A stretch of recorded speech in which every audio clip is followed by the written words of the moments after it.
अरे भाई, तुमने वो कहानी तो सुनी ही होगी, जब महाभारत का युद्ध शुरू होने वाला था, लेकिन ठीक पहले अर्जुन को अचानक सब छोड़ देने का मन करने लगा। नहीं सुनी? चलो मैं तुम्हें बताता हूं। तो हुआ ये कि कुरुक्षेत्र में दोनों सेनाएं आमने सामने खड़ी थीं। उधर कौरवों की सेना थी, इधर पांडवों की। बीच में अर्जुन अपने रथ पर खड़े थे और उनके सारथी थे खुद भगवान श्री कृष्ण।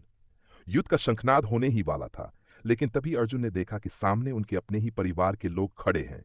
गुरु द्रोणाचार्य, आदरणीय भीष्म पितामह, अपने चचेरे भाई, दोस्त, रिश्तेदार। ये देखकर अर्जुन के मन में अजीब सी हलचल मच गई।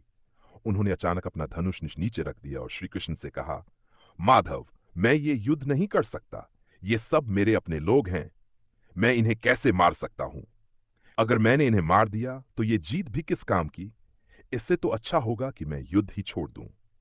अब सोचो, अगर अर्जुन जैसा महान योद्धा, जिसे धर्म की रक्षा के लिए लड़ना था, वो ही हार मान ले, तो क्या होगा? श्री कृष्ण ने अर्जुन को ध्यान से देखा और फिर मुस्कुराते हुए बोले, हे अर्जुन, ये कैसी कायरता है? ये तुझे शोभा नहीं देती। तू जिस धर्म के लिए खड़ा हुआ है, उसे ऐसे बीच में कैसे छोड़ सकता है? लेकिन अर्जुन तो बिल्कुल हिल चुके थे। वे बोले, मुझे कुछ समझ नहीं आ रहा कृष्ण।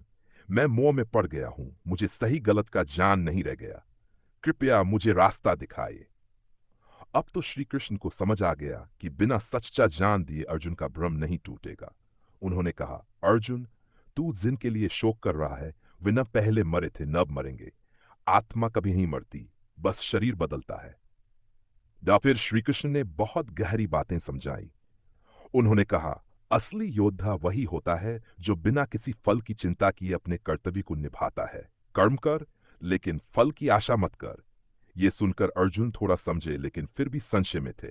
तब श्री कृष्ण ने कहा, अगर तुझे फिर भी संदेह है, तो बस मेरी शरण में आ जा।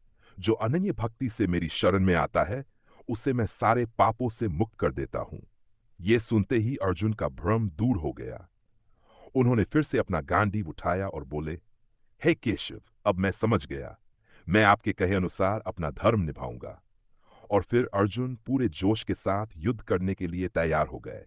अब सोचो, अगर उस दिन श्री कृष्ण अर्जुन को ये बातें न समझाते, तो शायद महाभारत की कहानी कुछ और ही होती।